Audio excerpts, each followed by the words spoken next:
blessings that will come in the future.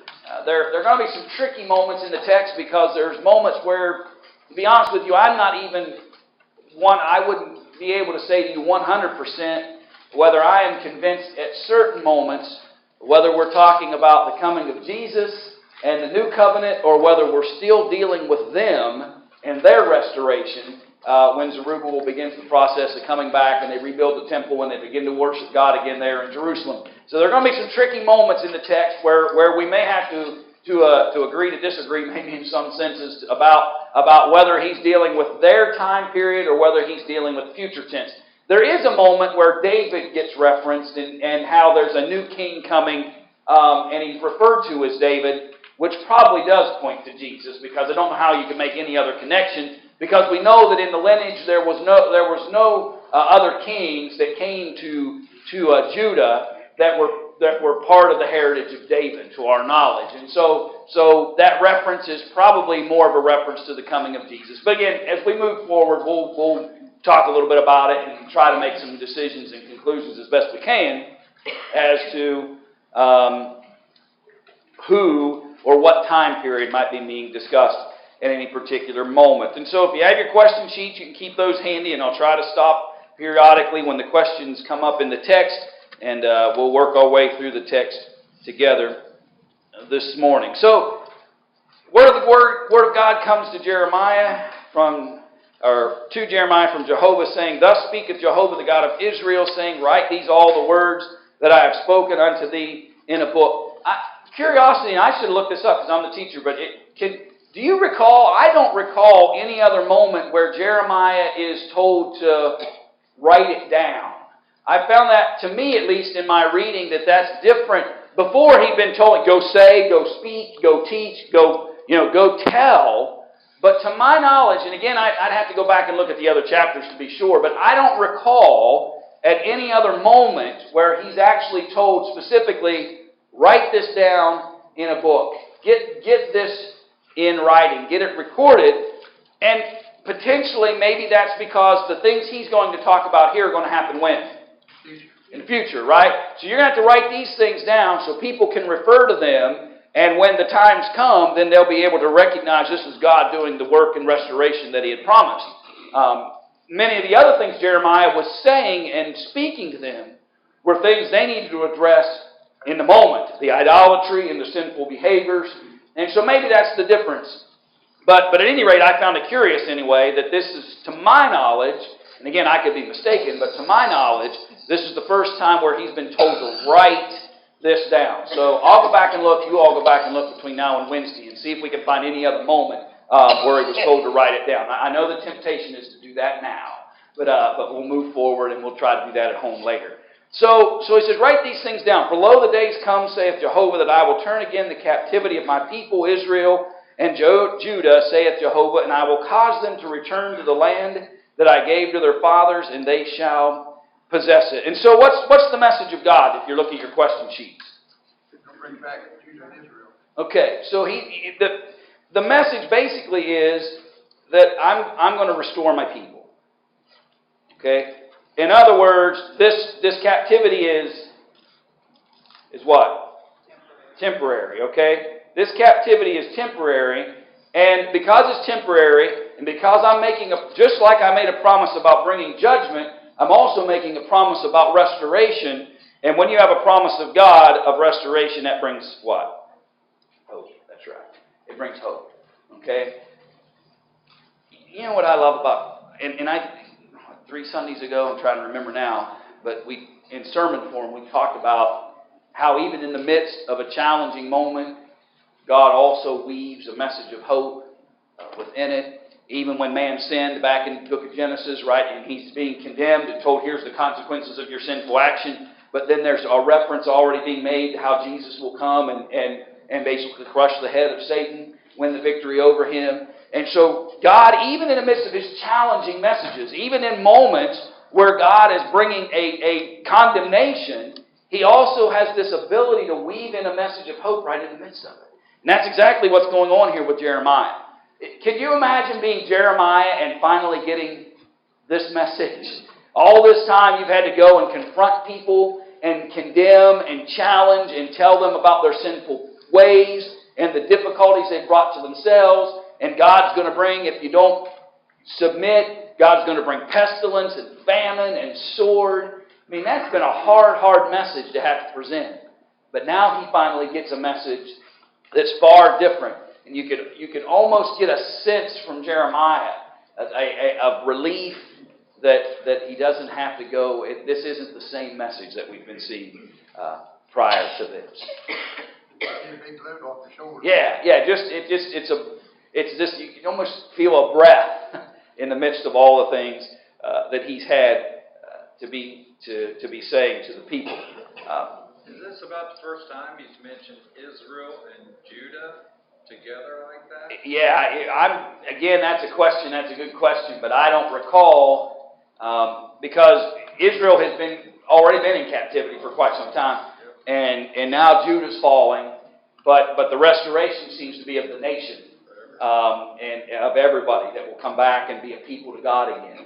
And so I do think you're seeing the early signs and the early moments where the two are kind of recombined in God's promises. It won't include all the land that was in Israel. Yeah, no, what they're able to inhabit will be it enlarged and shrunk over periods of time. You know, it will not be the same. At its largest point, they won't possess all of that. But the core of what God had promised them will be restored back to them as a nation. And in particular, Jerusalem, which is vital in this process. What have they been hearing in verse 5? The voice of what? Heard a voice of trembling, fear, and not of peace. Okay, if we're still dealing with a message that those who are captives have been hearing, right? Remember that was our process before, how Jeremiah was to write and tell some things back to those who were captives. If what the captives have been hearing from back in Jerusalem is nothing but trembling and fear, there's no peace, there's war, there's challenge. Babylon just continues to press and press. And so Jeremiah says, I know all you've been hearing is a voice of trembling and fear and no peace. In fact, verse 6 describes it as so bad as it's like what? Yeah, it's like childbirth. Okay? Men don't speak. Okay? Because we don't have a clue. Okay? But it's interesting that's a reference made throughout Scripture, if you've ever noticed. That when and ladies, that you understand it. You've had a child, you understand it. I don't understand it. But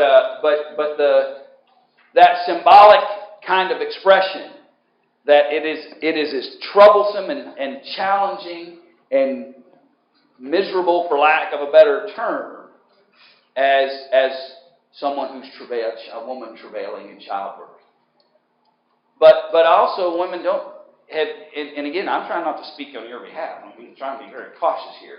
But I also hear women say that yes, it's miserable in the moment, but you what? Forget about it. Once you have that baby in your hands and you begin the process. Now, that may not be the case. I'm not talking about some pure, we're talking more proverbial than we are talking about every case by case by case. But you hear people say that yeah, it was misery in the moment, but the child has arrived, and the process of now you've got this wonderful newborn child, the memory changes away from the trip. And all I'm trying to do is, because that seems to be the imagery here, that yes, it's miserable in the moment, but what's coming? Hope and peace and comfort. Okay? The moment is miserable, but there are better days coming. And so he uses this picture of childbirth there in verse 6, when he says, Ask ye now and see whether a man doth travail with child. Wherefore do I see every man with his hands on his loins, okay, trying to relieve some of that pressure and hurt of childbirth, as a woman in travail, and all faces are turned into paleness. And again, I'm not going there. I'm going to be good today. But but you understand the imagery, right? They're going through some pain before they get back. That's right. The restoration's coming, but it's going to be miserable for a while. And especially for those who are where? Back in Jerusalem and back dealing with that didn't submit to the captivity and are resisting and challenging Babylon and the sword and the famine and the pestilence. And if you've got any heart at all, and you're remember you were just told if you're in captivity in another land, what were you told to do in the last chapter? Build your house. Yeah, build a house, make a family. Okay? And so you're in captivity in the sense that you're not in your homeland. You're not in captivity like you're a slave, but you're in captivity in the sense that you're not in your homeland. But you're allowed to have a family and have a house and probably have plenty of food and those kinds of things. And your brethren, your nation, who did not submit and who followed the false prophets and followed the false kings, they're miserable. Don't you think that's going to be hurtful?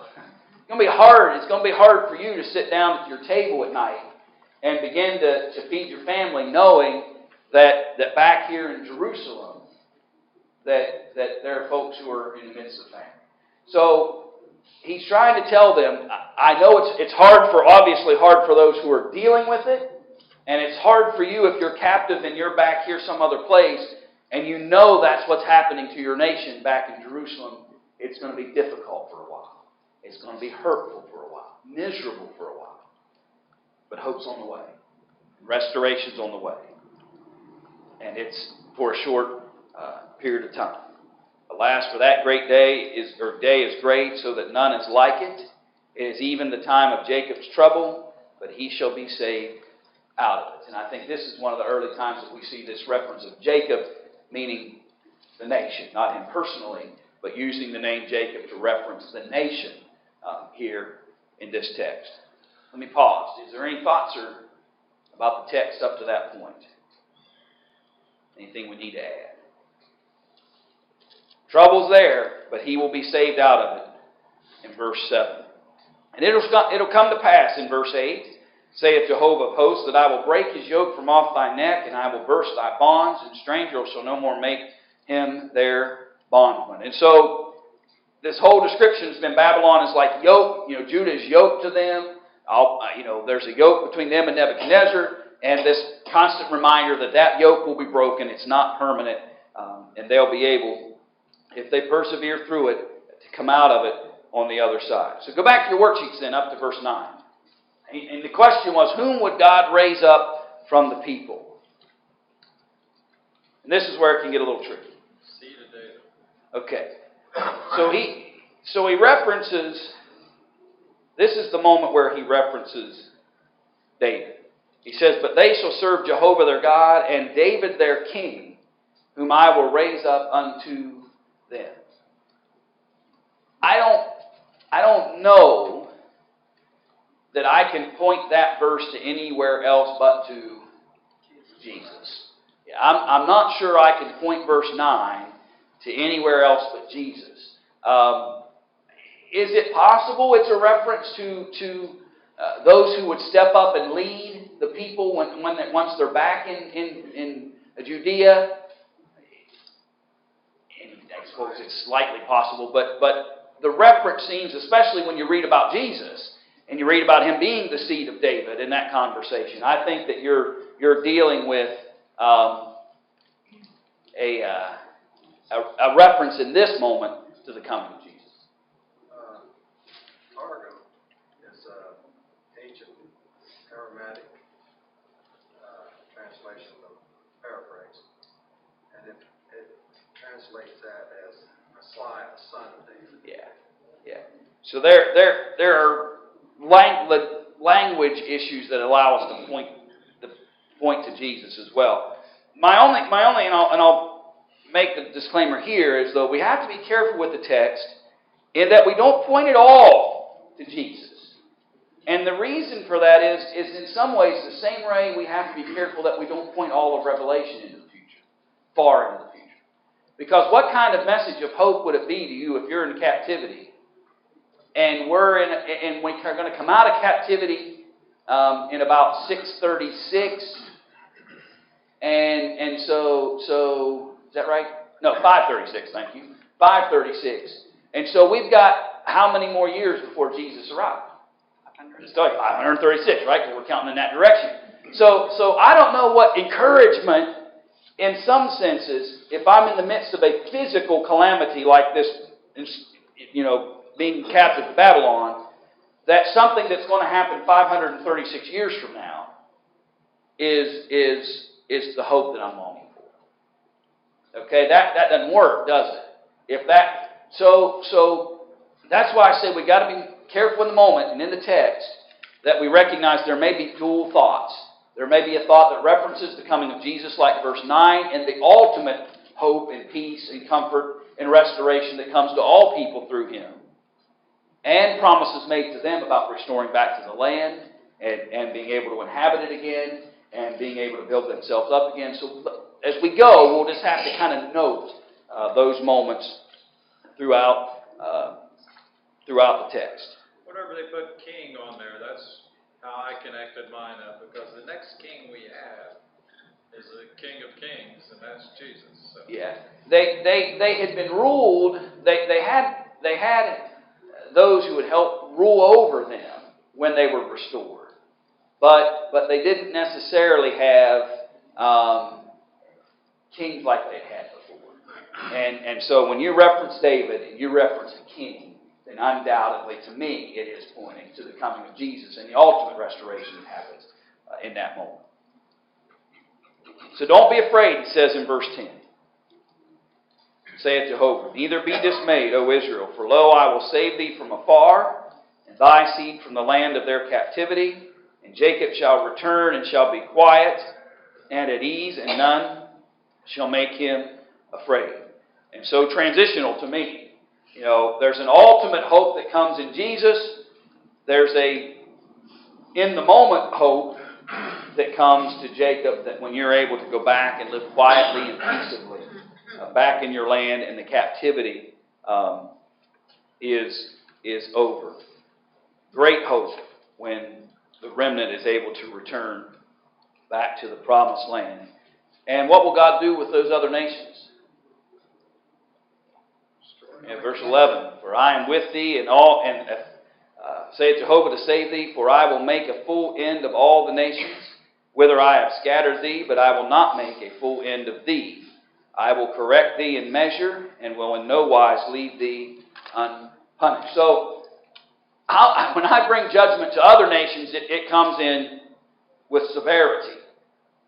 I'm sparing a remnant. I'm punishing you. I'm disciplining you. I'm not going to leave you uncorrected and undisciplined. But what you're dealing with and what I do with other nations are two different things. There's going to be a remnant left. And I'm going to bring you back. And I will not make a full end of thee. In other words, I'm not done with you yet.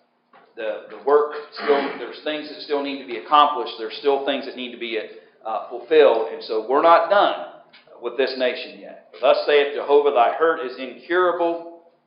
Thy hurt is incurable, and thy wound grievous. There is none to plead thy cause, that thou mayest be bound up. Thou hast no healing medicines. All thy lovers have forgotten thee, they seek thee not. For I have wounded thee with the wound of an enemy, with the chastisement of a cruel one, for the greatness of thine iniquity, because thy sins were increased. So he reminds them again of why it is that all these things have happened. And in your lesson sheets, in part D, from whom could Judah not find help? Where are they not going to find it? Other friends. Yeah, other nations, okay? The only restoration that they need to be concerned about comes from whom? God. From God. I think that's the point of these two verses. I have wounded you in such a way that no one's coming to your rescue. Okay? No one wants to be connected to you. Why would anybody want to align themselves with a nation who has been crippled in their ability to defend themselves, who's been piece by piece being led off into captivity? No one wants to align themselves with such a nation. And so he says, quit looking around trying to find help, accept the discipline, and then who's going to bring the restoration? That's God. I'm the only one you need to be looking to. I'm the only one, God says, that can really help you in the midst of this. And you're not going to find it in any other place. And He said that to them actually before this moment as well. I think that's Go ahead. what Ed mentioned about Judah and Israel, mentioned them together. If you go back to Isaiah chapter 41, Jacob is identified as, in that context there, as the nation of Israel, and not as an individual. He's a descendant of Abraham. So, when God's saying about He's going to restore them, He's talking about the nation, Yeah. and not individuals, Right. like Israel, Judah, Yeah. and nations. Seems like every time they get in trouble, they always turn to Egypt Yeah. for help.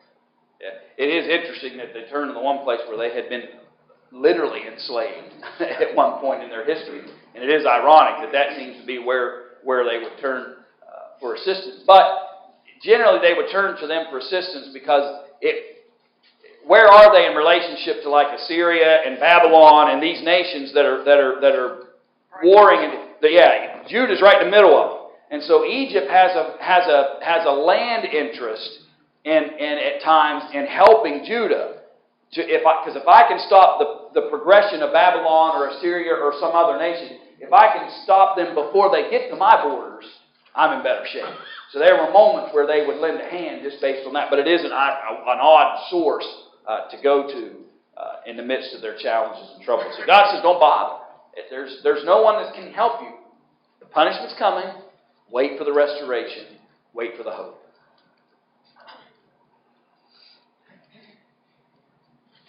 Verse 16, therefore all they that devour thee shall be devoured. All thine adversaries, every one of them, shall go into captivity. They that despoil thee shall be a spoil, and all that prey upon thee will I give for a prey. All these other nations, don't think that they're getting some kind of advantage, he says. Their judgment's coming to them for eventually as well. For I will restore health unto thee, and I will heal thee out of thy wounds, saith Jehovah, because they have called thee an outcast, saying, it is Zion, whom no man seeketh after. So, punishment comes, the wounds come, the challenges come, but he says, I'm going to bandage you up. I'm going to nurse you back to health, and they've called you an outcast. The other nations have thrown Judah to the wind. They don't believe there's any value or any benefit. But God says, I'm going to restore you back to health in relationship with Him. Thus saith Jehovah, behold, I will turn again the captivity of Jacob's tents, and have compassion on his dwelling places, and the city shall be built upon its own hill, and the palace shall be inhabited after its own manner. So, if you've been taken into a foreign land and you're told that you're going to have to reside there, most likely what kind of housing are you going to have? Not great. Not great, right? And he calls them what in verse 18? Again, the captivity of Jacob's tents, okay? In other words, generally when you're in a tent, you're trying to be mobile, right? You generally don't put up a tent as a permanent place of residence. You're a temporary resident in these other lands. You're living in tents in these other lands. But I'm going to restore you back to the city, okay? And you'll be able to build it up again. And it will be reestablished as a place that people will look up to, literally, in terms of Jerusalem. And you'll be able to inhabit it again. The palace, I believe, probably a reference to what? Temple. The temple, okay? You're going to be able to rebuild it again. You're going to be restored back as a people who can worship and honor me and serve their God in the manner in which God would desire for them to. And what's their reaction going to be according to verse 19? That's question E. Okay. Thanksgiving and what else? Okay. What was the second thing you said I could? Merrymaking. Okay. Thanksgiving and merrymaking, or what I'm going to simply call it all in this. They're going to be praise to God. What's coming is what has been lacking. joy, peace, comfort. All the discomforts that you've been experiencing, all the difficulties you've been experiencing, God will put them aside. Thanksgiving and praise will return back to God. Joy will return back to the nation. A thankful people will start declaring the name of Jehovah again. And you see that. In your mind's eye, again, we've got to fast forward out of the captivity for a minute, but especially for the younger generation, what happened when that temple was rebuilt and they get the sense that they're going to be able to worship God again among the younger generation? There's excitement, joy, the great accomplishment. The older folks were sad because why? Wasn't as great. It wasn't nice. It wasn't quite as nice a place. And so sometimes when you can look back, which tells you there were people who remembered so you've got some relatively older folks who have made this trek back when the captivity returns. But among the younger generation, among the future, there was excitement and joy again. The temple has been restored. We've reestablished ourselves a place and a house for God to be worshipped in. These things are coming. The captivity is temporary. Restoration is coming. There is hope for you if you continue. And what else would happen according to verse 19? It would multiply. You'll multiply. Okay? And I will multiply them. Right. Yeah, go ahead. On this restored fortunes, tents of Jacob, is this referring about bringing them back throughout all the promised land, the palaces and everything, the grandeur of the nation, or is this referring to Jerusalem and bringing them back there and restoring Jacob's tent? Yeah. I think more specifically it is about coming back to Jerusalem and reestablishing the temple and reestablishing worship to God, reestablishing a thankful praise before God. I think the specific, obviously they're going to come back and inhabit more than just Jerusalem, but in the specific, he's talking about what's going to happen in the city.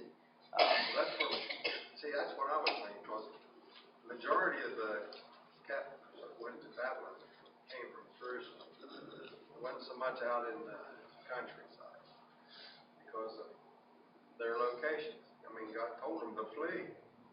Yeah. But that's what I was curious about. Yeah, the reestablishing is got more to do with Jerusalem than any other area, because it's the place that they kind of leave in ruin when Babylon just finally says we're done. If you were already out in the countryside, the challenges might be far different. Any other thoughts? They're going to remember just what they went through.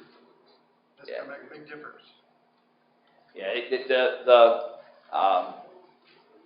the difficulties that they're facing, and in some ways, you think about it, the folks that deserved the punishment, got the punishment, and 70 years is probably kind of long enough for the most part to hit the folks who had created the problem with idolatry and the sinful practices.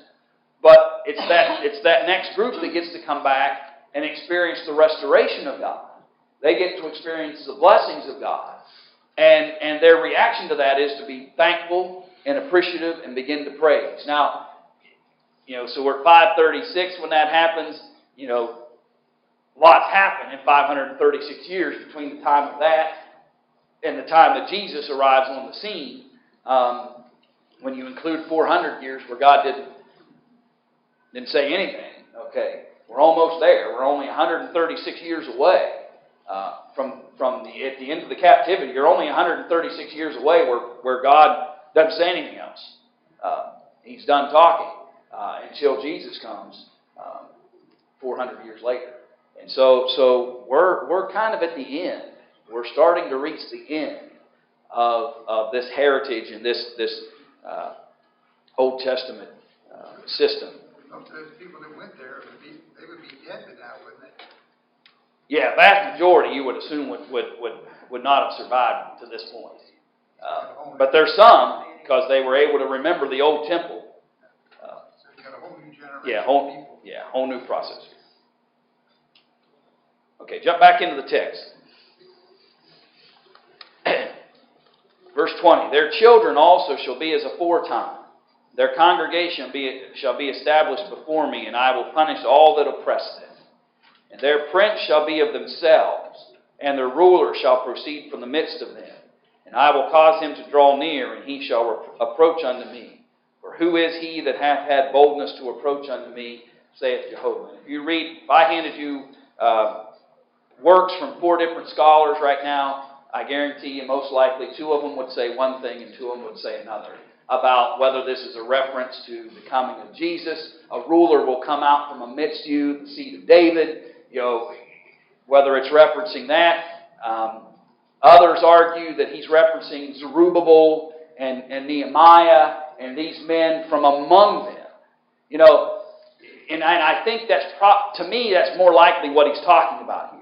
That you're going to have from among the nation, you're going to have men that will rise up and lead you back into this restoration that God has promised. And I think you can kind of see that a little bit when you think in context, because earlier he said, don't look to where? Don't look for help. Don't look for other nations to come and help you. Don't look for some other leader from another nation to come and bring assistance to you.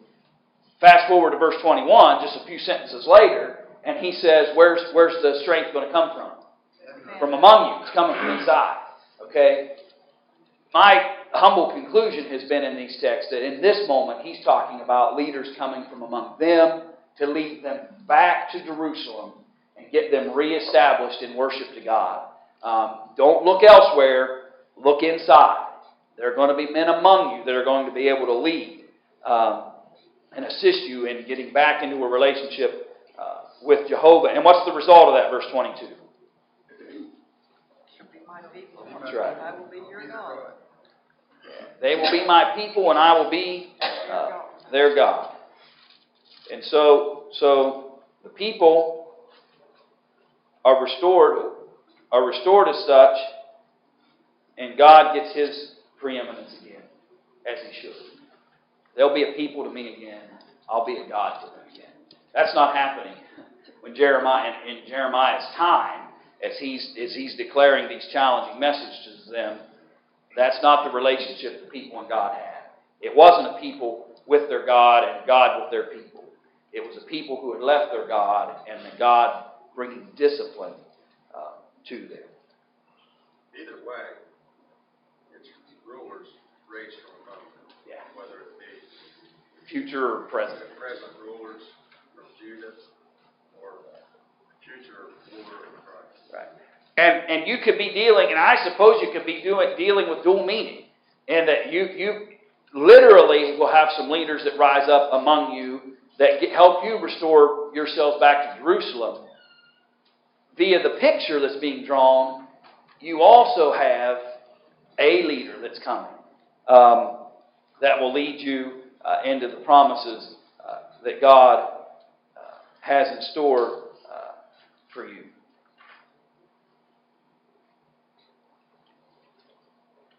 And I suppose it's possible, and here's the connection that some, and why you might point to Jesus is because of this phrase, that word. Yeah. So I can see how there could be some connection to the thoughts of Jesus when it's referred to, and interestingly too, in verse 21, I don't know about other translations, but in this translation it is singular in form. Does it have multiple? Any other? This is their governor. Okay, their governor. Okay, so again, you got to be careful how much you make out of a word because translations will change from translation to translation. So God's anger is going to go away. Okay, and it shall not return until He have executed, until He have performed the intents of His heart, and in the latter days ye shall understand it. Back to verse 1. Verse 2. Write it down where? In a book. So when all these things are fulfilled, you'll be able to what? Read the book and say, oh, exactly what God had said was going to happen. You'll be able to reference these things. We can do it in the times of Christianity under Jesus. We can read the book and go back and look and see the fulfillment of what God had promised. They would be able to read the book and see that restoration that God had promised to them as well. All right, so is chapter 30 of our study. Real quick, last couple of minutes. What are the contemporary lessons that you saw out of this text? It's always hope. Okay. Hope can always be found if you look for it and strive for it. It's a promise that God makes. What else did you see? Yeah, prophecies, legitimate prophecy being fulfilled from God. And a way to be able to evidence that. You can read this in the book, you can go back and see exactly what God had promised happens. So God's promises are legitimate. What else? That hope be with obedience. Yeah, their obedience is necessary in this process. Your hope is anchored in the fact that you're restoring yourselves back to God. I just noted that I appreciated the fact that God is just as good at restoring as He is judging. God has just as much ability to bring His omnipotence to restoration as He does to bring His omnipotence to judgment and discipline. That our God's capable of that.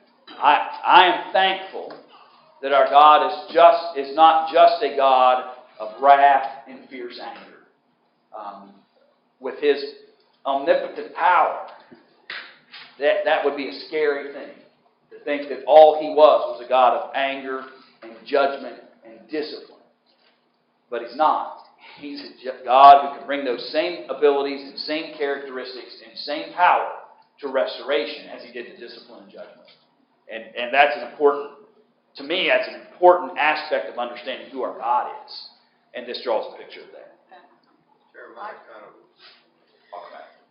Go ahead. Jeremiah tells them that they will come to understand the heart of God and His anger and His discipline to them. Yeah. So they will know and they will understand. The picture will be drawn, and they'll understand will come. Even though we may be forgiven of our sins, we will still have to pay the consequence of that sin.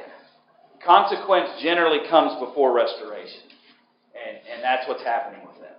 You have to kind of suffer through the travail and the consequence of the challenge, and then restoration can come. A lot of people think God is just a God of love. Yeah, He will not put no judgment on anybody. Yeah. And vice versa. We can so emphasize the judgment of God that people forget He's a God of hope and mercy. So there's balance there. It's got to be understood on both sides. All right. So Lord willing, then we'll come back Wednesday. And I think if you look at the sheet I handed out Wednesday, if you grab one that has the schedule, we will just do chapter 31 next week in this survey approach as we're moving through the book of Jeremiah.